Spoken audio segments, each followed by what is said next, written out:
여러분 혹시 누구를 위하여 종은 울리나라고 하는 영화를 보신 적이 있나요?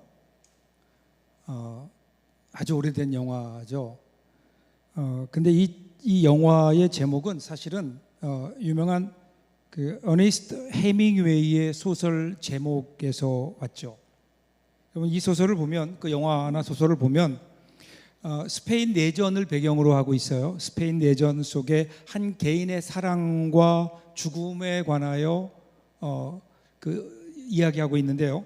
이러한 죽음이 한 개인의 것이 아니라, 사적인 차원이 아니라 온 민족과 인류의 아픔이다라고 하는 것을 얘기하고 있어요.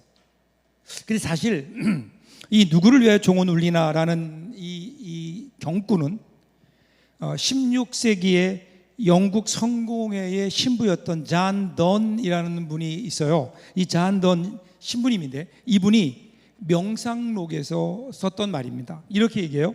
자, 누구를 위하여 종은 울리나? 그리고 거기에 대한 답을 해요. 그 답이 뭐냐면, 그 종은 바로 너를 위하여 울린다. 왜 종을 울릴까요? 여기 말하는 종은 여러분 조종이에요. 조종이 뭐죠? 사람이 죽었을 때 울리는 종이에요. 우리나라는 이 조종이 사실은 흔하지 않은데, 그런데 미국이나 유럽을 보면 사람이 죽으면 그럼 그 동네에 있는 교회에 조종이 있는데 종을 울려요. 종을 울리면 종이 땡 이런 종소리가 나면 이게 또 누군가가 세상을 떠났구나라는 것을 알리는 거예요. 근데 이 조종이라는 게 그냥 어떤 한 사람이 죽었다라고 하는 것으로 끝나는 것이 아니라 마을 전체 공동체의, 우리의 공동체의 한 사람이었던, 얼마 전까지만 해도 우리와 함께 살았던 한 사람이 세상을 떠났다라는 것을 공동체에 알리는 일종의 어떤 공적인 알림이었어요. 그러기에 이 조종이라고 하는 것은요, 조종은 남의 일이 아닙니다. 바로 나의 일이기도 합니다. 누군가의 죽음이 나와 무관하지 않은 거예요. 왜냐하면 우리는 서로 이렇게 저렇게 얽혀져 있기 때문에 그래요.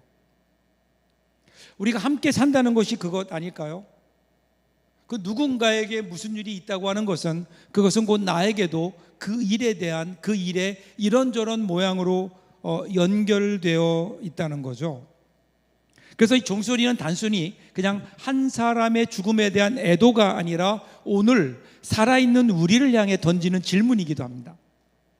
너는 잘 살고 있느냐? 너는 지금 누구와 살고 있느냐? 너는 지금 제대로 살고 있느냐?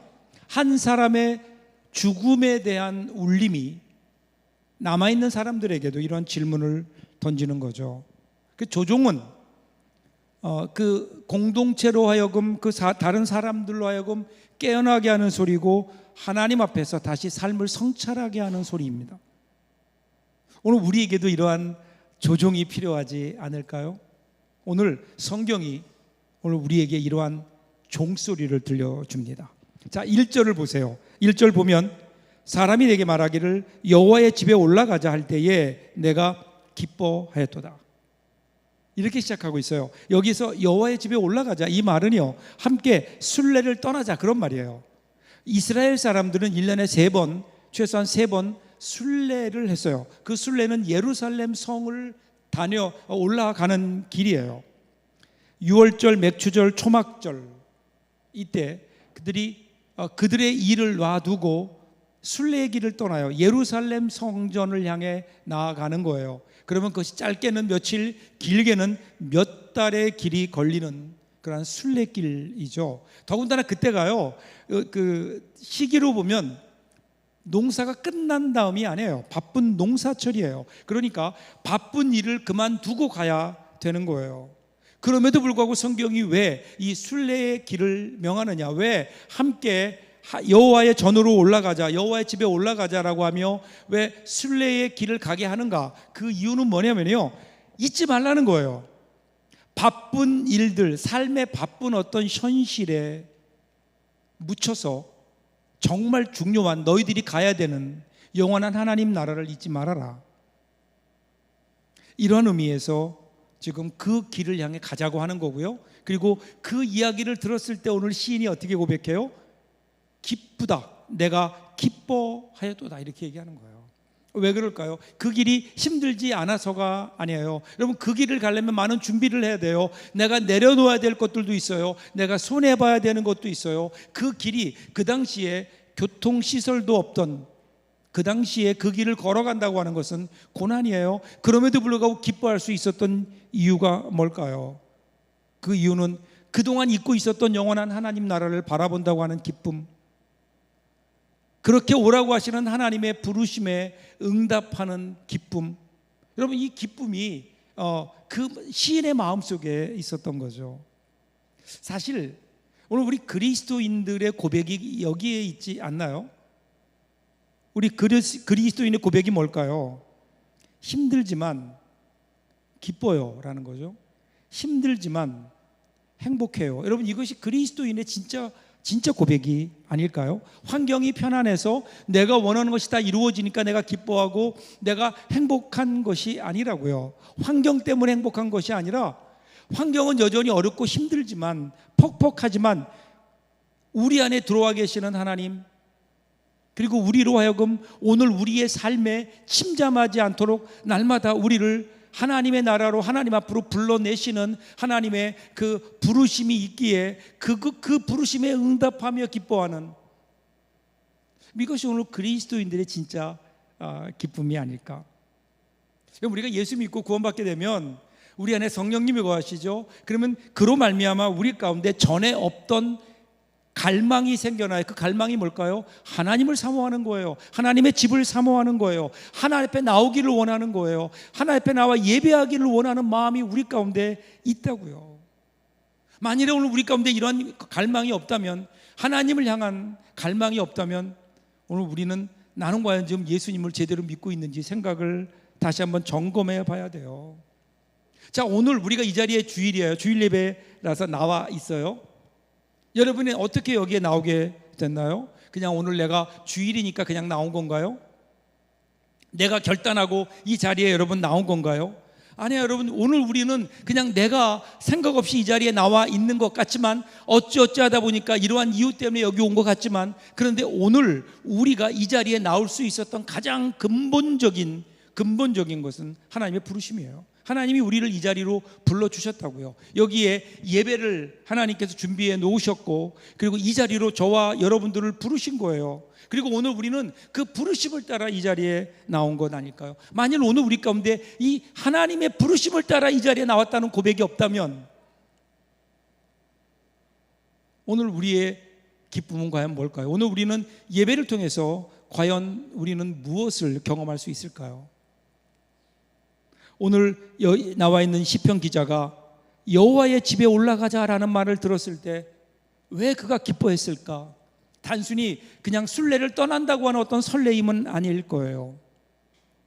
하나님 나라를 잊어버린 채 어떤 바쁜 삶 속에 묻혀서 하나님 나라를 잊고 살았던 그 사람에게 하나님께서 다른 사람들을 통해서 이제 그 하나님의 나라, 영원한 하나님 나라, 그 나라를 바라보며 다시 순례의 길을 가자고 하는, 예루살렘으로 향해 나아가자고 하는 이러한 부르심 앞에, 하나님의 부르심 앞에 그가 깨달은 거예요. 아, 그래, 내가 가야 될 곳은 여기가, 있어야 될 곳은 여기가 아니지. 영원한 하나님 나라, 그 나라를 향해, 잊고 있었던 그 하나님 나라를 향해 나아갈 때 그 하나님의 부르심에 응답하는 기쁨이 거기에 있는 거예요. 그래서 여러분, 우리가 하나님 앞에 나간다는 것은 짐이 아니에요. 이것은 우리의 특권이에요. 우리의 의무가 아니에요. 오늘 이 자리에 이 예배에 나올 수 있는 것은 우리가 어쩔 수 없이 그저 의무감으로 나온 것이 아니라 하나님께서 우리를 부르셨고, 부르심에 우리들이 기쁨으로 응답하며 나온 자리이어야 되는 거죠. 근데 여러분의 모습을 보니까 그렇지 않은 것 같아요. 이 기쁨을 2절에서 이렇게 얘기해요. 예루살렘아, 우리 발이 너의 성문 안에 섰도다. 이 말씀을 읽으면서 제가 한 단어가 생략된 것을 알았어요. 그게 뭘까요? 드디어라는 말이에요. 순례자가 드디어 예루살렘에 도착한 거예요. 그동안의 여정을 거치면서 이제 드디어 예루살렘에 도착한 거예요. 도착해서 돌아보는 거예요. 자기의 삶을 돌아보니까, 뒤를 돌아다 보니까 쉽지 않은 길이었어요. 위험한 길이었어요. 여기까지 오는 것이 그저 내 힘으로 온 줄 알았는데, 어찌어찌 하다 보니까 온 줄 알았는데, 돌아보니 굽이굽이 하나님의 인도하심이 있었다고요. 그래서 그것을 바라보며 드디어 이러한 모든 고난 가운데, 역경 가운데 드디어 나를 이곳 예루살렘에 들어오게 하신 하나님의 그 은혜, 그 은혜에 대한 감사, 그 은혜에 대한 감사. 드디어, 오늘 우리에게도 이런 고백이 좀 있어야 되지 않을까요? 드디어 내가 오늘 여호와의 집에 왔다. 드디어 내가 이 예배의 자리까지 왔다. 그리고 우리에게도 이러한 이 감동과 그리고 감사가 있어야죠. 교회 발걸음, 오늘 여러분이 교회에 나오는 발걸음은 어떤 발걸음인가요? 하나님께서 그저 우리의 삶 속에서 바쁘게 삶에 묻혀서 살아가고 있는 우리에게 이런저런 모양으로 우리에게 말씀하셨잖아요. 여호와의 집에 올라가자고, 여호와 하나님 앞으로 가자고, 하나님께 나가 예배하자고 부르시는 하나님의 음성에 여러분들이 응답하며 그 부르심에 감사함으로 여러분 오늘 이 자리에 나온 것 아니에요. 그래서 오늘 이 예배의 자리는 의무가 아니에요. 우리가 져야 될 짐이 아니에요. 그냥 안 오면 안 되니까 오는 자리가 아니에요. 하나님의 부르심 앞에 우리들이 감사함으로 이 자리에 나와왔고, 이렇게 나온 사람들의 마음속에 있는 게 뭘까요? 그것이 설레임이고 감사함이고 기쁨이고, 그래서 오늘 예배를 통해서 우리는 이 기쁨이 회복되는 거 아니에요. 여전히 우리에게 말씀하시는 주님의 음성, 앞으로 우리는 계속해서 이 주님의 음성을 들을 거예요. 음성을 들을 때마다, 여호와의 집에 올라가자, 이 음성을 들을 때마다 오늘 우리 시편을 썼던 기자와 같이 내가 기뻐하였도다, 이 기쁨을 가지고 하나님의 부르심 앞에 기쁨으로 응답하며 나옴으로 하나님이 주시는 평안을 누리는, 기쁨을 누리는 이 예배 자리가 우리의 삶이 회복되는 귀한 그 은혜가 되는 이 자리가 될 수 있기를 주님의 이름으로 축복합니다. 이렇게 기쁨으로 나와왔어요. 그리고 나서 이제 3절을 보면 시인이 예루살렘을 보면서 이렇게 고백해요. 예루살렘아, 너는 잘 짜여진 성읍과 같이 건설되었도다. 여기 나오는 이 잘 짜여진이라는 이 말이 어떤 의미인가 하면요, 성경에 보면 여러 그 조각, 성막을 만들 때 여러 조각들을 가지고 그것들을 연결해서 성막의 기구도 만들고 여러 가지 성막을 만들었거든요. 이때 연결하다 이 단어가 바로 잘 짜여진이라는 단어와 같은 단어예요. 또 하나는 제사장이 입었던 옷, 이 옷이 에봇인데, 이 에봇을 만들 때 여러 개의 조각천들을 모아서 이어서 만들었거든요. 그때 이어서 만들다 할 때 이 말이 잘 짜여진 그 말인 거예요. 그러니까 여기 잘 짜여졌다고 하는 것은 이게 무슨 건축학적으로, 건축공학적으로 튼튼하게 잘 지어졌다라고 하는 의미가 아니라 하나님 말씀대로 잘 지어졌다라는 거예요. 단순히 건축학적인 차원이 아니에요. 하나님 말씀대로 잘 지어진, 즉 하나님의 임재와 하나님의 말씀에 대한 순종과 그리고 하나님의 질서가 있는 곳, 그곳이 바로 예루살렘 성인 거예요. 그러니까 결국은 하나님 중심의 삶이에요. 하나님 중심의 삶. 그러니까 예루살렘이라고 하는 게 어떤 건가? 그러면 하나님 말씀을 따라 잘 지어진 성이라는 거예요. 그런데 이 예루살렘은 단지 건물만 얘기하지 않아요. 4절 보세요. 지파들, 곧 여호와의 지파들이 여호와의 이름에 감사하려고 이스라엘의 전례대로 그리로 올라가는도다. 단지 건물이 아니라 사람들이에요. 하나님의 공동체예요. 그러니까 보세요. 12지파가 흩어졌던 12지파가 함께 모여서 함께 예배함으로 각자의 다름을 뛰어넘어서 하나가 되는, 신앙의 여정을 보면 신앙은 혼자가 아니에요. 기독교 신앙은 절대로 혼자서 갈 수 있는 길이 아니에요. 기독교 신앙은 혼자 앉아서 뭘 깨닫는 게 아니에요. 이미 우리 가운데 오신 예수님, 그 예수님과 함께 동행하는 거잖아요. 그 예수님과 함께 동행하며 예수님만이 아니라 우리의 주위에 있는 우리 믿음의 친구들과 사람들과 더불어 함께 걸어가는 길, 그 길이 순례자의 길이고 그 길이 신앙의 길이거든요. 그래서 여러분, 우리 기독교 신앙은 혼자 가는 길이 아니라 함께 가는 거예요. 하나님과 함께, 그리고 사람들과 함께 걸어가며 그 길을 가며 성숙해지는 것, 더 주님 닮아가는 것, 여러분 그 길의 과정을 우리는 신앙의 길이다, 그렇게 이야기하는 거죠. 그래서 시편 133편 보면 형제가 연합하여 동거함이 어찌 그리 선하고 아름다운고. 여기서 연합이라는 것은 단순히 한 공간 안에 머물러 있다, 같이 모여 있다라는 의미가 아니에요. 하나 되는 과정이에요. 하나 되기 위해서 어떻게 될까요? 서로의 다름을 존중하고 갈등을 넘어서 화해하고 함께 있는 공통의 선을 향해 나아가는 과정, 그 과정이 바로 연합이라고 하는 거죠. 연합. 이렇게 연합하며 나갈 때 그때 기억해야 될 게 하나 있어요. 그 다음에 나온 단어가 뭐냐면 전례대로, 이렇게 나와요. 전례대로. 이스라엘의 전례대로 그리로 올라가는도다. 이 전례대로라는 게 뭘까요? 이것은 전에 하던 대로, 평소에 하던 대로, 그런 의미인 거예요. 그러니까 신앙생활이라고 하는 게 뭘까요? 전에 하던 대로 하는 거예요. 그러니까 습관적이고 형식적인 의미가 아니라 신앙생활이란 우리가 원할 때만 하는 게 아니라는 거예요. 내가 하고 싶을 때 하는 게 아니에요. 만약에 여러분 신앙생활이 내가 하고 싶을 때만 한다, 내 마음에 어떤 느낌이 올 때만 한다, 내 마음속에 감동이 될 때만 내 신앙생활한다, 그러면 누가 신앙생활 할 수 있을까요? 하나님께 나오는 길은요, 기억하세요, 내 감정이 아니에요. 내가 하고 싶은 일이니까 하는 게 아니에요. 하나님께서 명령하신 일이니까 그 부르심의 믿음으로 응답하는 것이 신앙이라고요.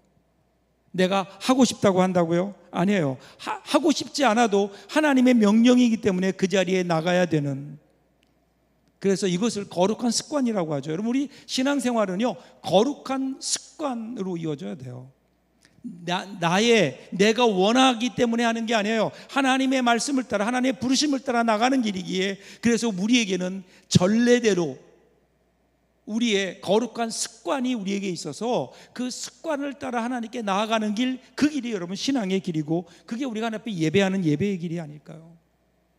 오늘 우리에게 이 거룩한 땀이 있는지, 우리에게 거룩한 습관이 있는지 성경은 우리에게 묻는 거예요. 공동체가 되기 위해서 오늘 우리에게, 모든 공동체에 있는 우리들이 하나님 앞에 나오는 그 길이 혹시 내가 원할 때만 나오는 것은 아닐까? 성경은 아니다. 전례대로, 거룩한 습관대로. 전에 저희 교회 그 새벽기도에 나오는 청년이 한 명 있었어요. 그날도 제가 새벽기도에 이렇게 오는데 그 청년이 새벽기도회를 나오는 거예요. 그래서 제가 물었어요. 이렇게 얘기했어요. 그 청년을 만나서 새벽기도에 나오는 거 힘들지 않아? 그랬더니 그 청년이 웃으면서 이렇게 얘기해요. 힘들어요 목사님, 힘든데 그런데 이제는요 습관이 되어서 할만해요. 습관이 되어서 괜찮아요. 이렇게 대답하는 거예요. 여러분, 나이 든 사람도 아니에요. 젊은 사람이에요. 얼마나 그 잠이 필요하겠어요. 또 끝나고는, 새벽기도 끝나고는 직장에 가야 돼요. 쉽지 않거든요. 그런데 그 새벽기도를 나오는데 어떻게 나올 수 있냐 물었더니 습관이 되었다. 여러분, 그 습관이 되기까지 얼마나 많은 땀을 흘렸을까? 그 땀이 저에게 느껴져서 저의 마음속에 감동이 되는 거예요. 여러분, 신앙은요 거룩한 습관 아닐까요? 신앙은 취미생활이 아니잖아요. 내가 하고 싶을 때 하는 것이 아니라 하나님의 부르심이 있기에 그 일을 감당하는 전례대로. 그리고 이 일은요, 신앙생활이라고 하는 것은 단지 교회 안에서만의 문제가 아니에요. 5절 보세요. 거기에 심판의 보좌를 두셨으니 곧 다윗의 집의 보좌로다. 여러분, 예루살렘은 공의가 세워지는 자리예요. 성전에 제사가 있다면 예루살렘 왕궁, 즉 다윗의 자손들이 지금 다스리고 있는 왕이 되는 왕의 보좌에는 뭐가 있냐면 정의가 있어야 되는 거죠. 다윗의 후손들이 다스리는 보좌, 하나님이 맡기신 통치의 자리예요. 왕의 자리, 왕이라는 것은 하나님께서 맡기신 거거든요. 맡기신 그 목적이 뭘까요? 정권 유지가 아니에요. 그들의 왕권을 강화하라는 게 아니에요. 그것은 하나님의 공의를 세우라는 거예요. 그들을 왕으로 세우신 이유는 하나님의 백성들을 통해서, 너희들이 정치를 통해서 이 땅에 하나님의 공의를 세워라, 하나님의 정의를 세워라.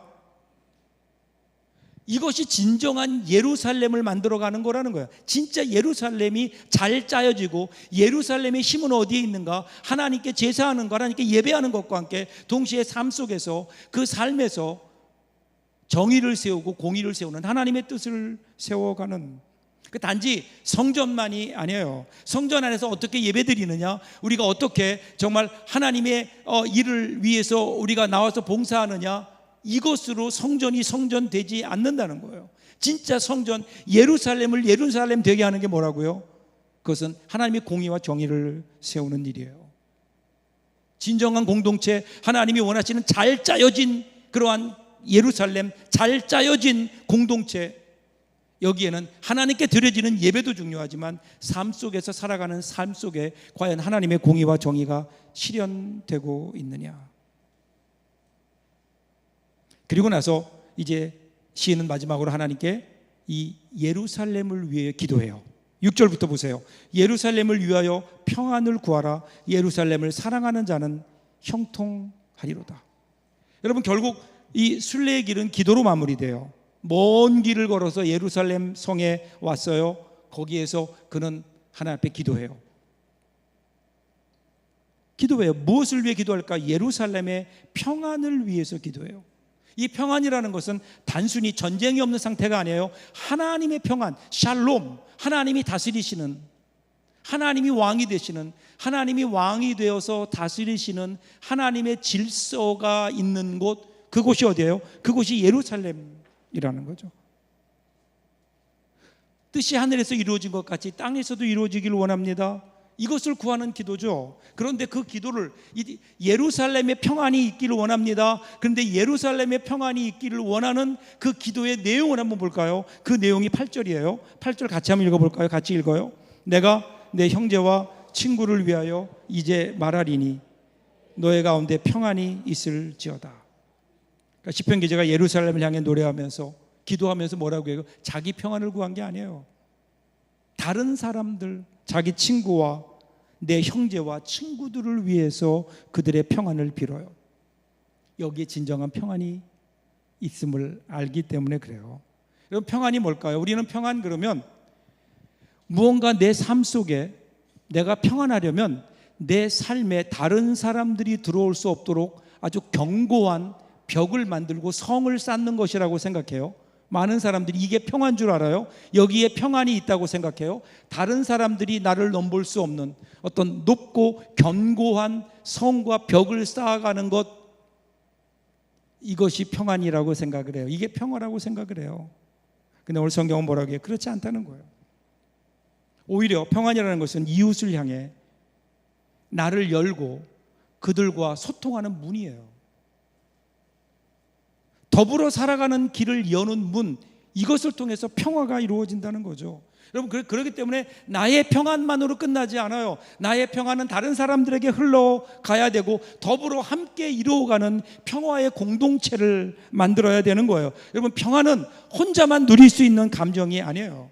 함께 더불어 누려야 되는, 함께 더불어 누리는, 그것이 여러분 평안이 아닐까요? 하나님과의 관계가 회복되고 서로가 서로를 위해서 기도하는 축복의 자리, 여러분, 그 자리에 평안이 있고 그 자리에 하나님이 함께 하시는 하나님의 은혜가 있는 거죠. 그래서 순례자의 기도는 이렇게 마무리해요. 마지막 9절 보세요. 여호와 우리 하나님의 집을 위하여 내가 너를 위하여 복을 구하리로다. 이 기도를 보세요. 오늘도 하나님께 드리는 우리의 기도가 내 삶을 넘어요. 나만을 위한 기도가 아니에요. 공동체를 위해서, 이 세상을 위해서, 그리고 하나님의 집을 위하여 하는 기도. 여러분, 우리 인간은 철저하게 관계적인 존재예요. 나 혼자서 행복할 수 없어요. 나라는 개인은 혼자 설 수 없는 존재예요. 혼자 살 수 없어요. 언제나 가족이 있고 친구가 있고 그리고 공동체 안에서 살아가요. 그러기에 우리는 이 공동체가 행복하지 않으면 여러분, 우리의 행복은 보장되지 않아요.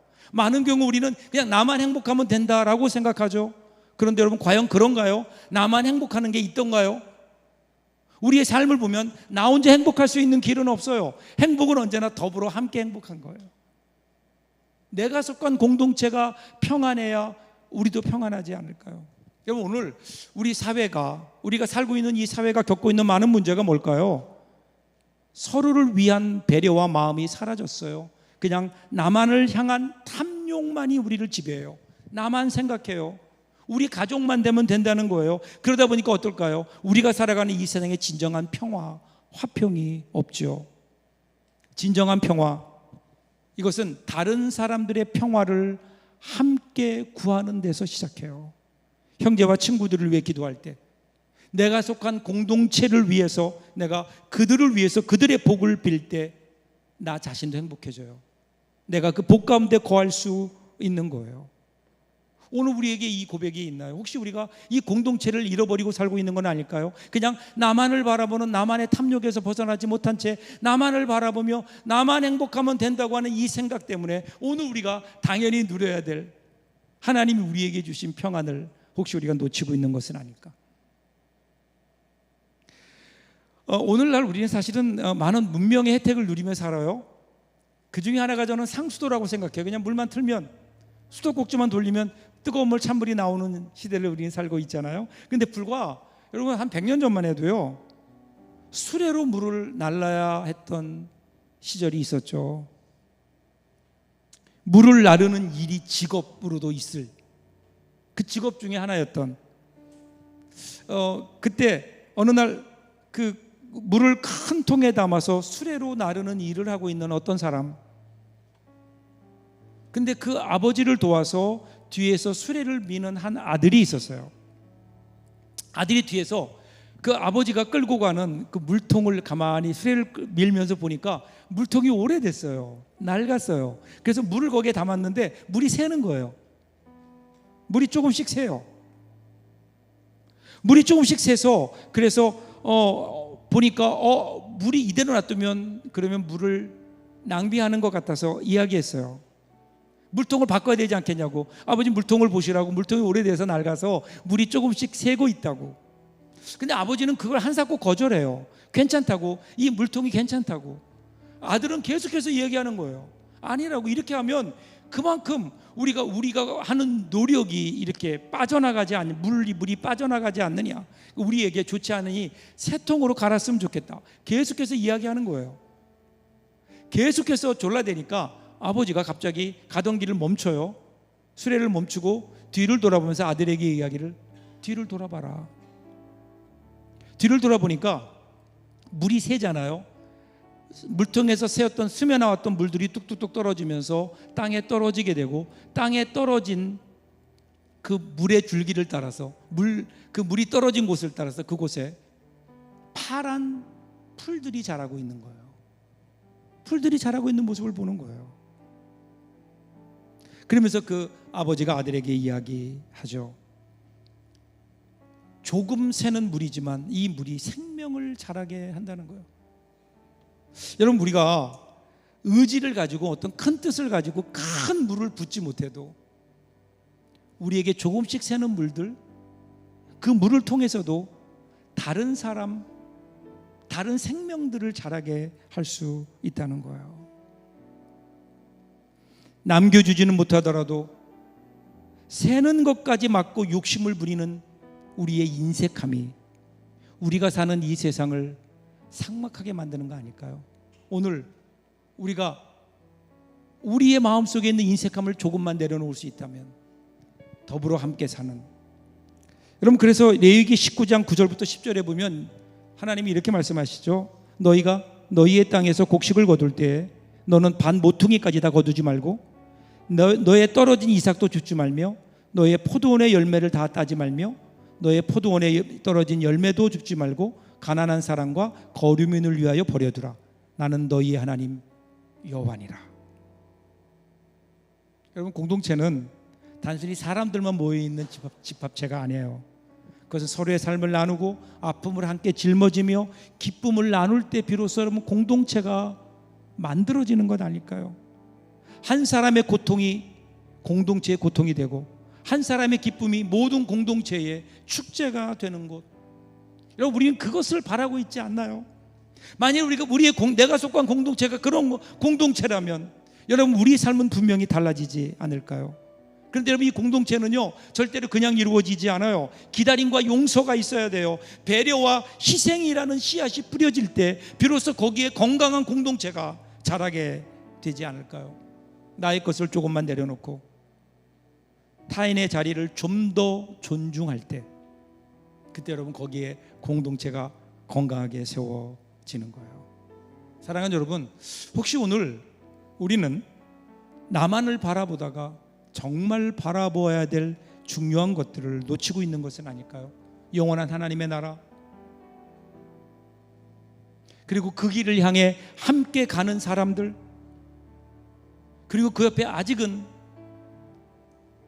그 길을 몰라서 방황하고 있는 사람들 보이지 않나요? 여러분, 그들과 함께 할 때, 그 하나님과 하나님의 나라와 그리고 우리가 함께하는 사람들과 함께 할 때 비로소 우리가 경험할 수 있는 평안이 있고 기쁨이 있고 형통이 바로 거기에 있는 거죠. 혹시 우리가 이것을 놓치고 있는 것은 아닐까? 무엇보다 사랑해야 될 가족들과 함께 여러분 이 기쁨을 누리고 계신가요? 함께 하나님 말씀 듣고 예배하며 말씀을 나누는 우리 구역원들과 함께 여러분 이 귀한 기쁨을 나누고 있냐고요. 그 여러분이 살아가는 삶의 삶 속에서 만나는 사람들과 이 기쁨을 나눌 수 있는 공동체를 만들어갈 수 있다면 우리 삶은 분명히 달라질 거예요. 사랑하는 여러분, 이번 한 주간 동안 그렇게 우리가 살 수 있기를 바랍니다. 하나님이 우리에게 주신 이 귀한 기쁨을 회복하며 저와 여러분이 가는 곳마다 여러분이 속한 공동체가 이렇게 건강하게 세워지는 그런 하나님의 나라를 이루어가는 귀한 복된 한 주간 저와 여러분들에게 열려줄 수 있기를 주님의 이름으로 축복합니다. 기도하겠습니다.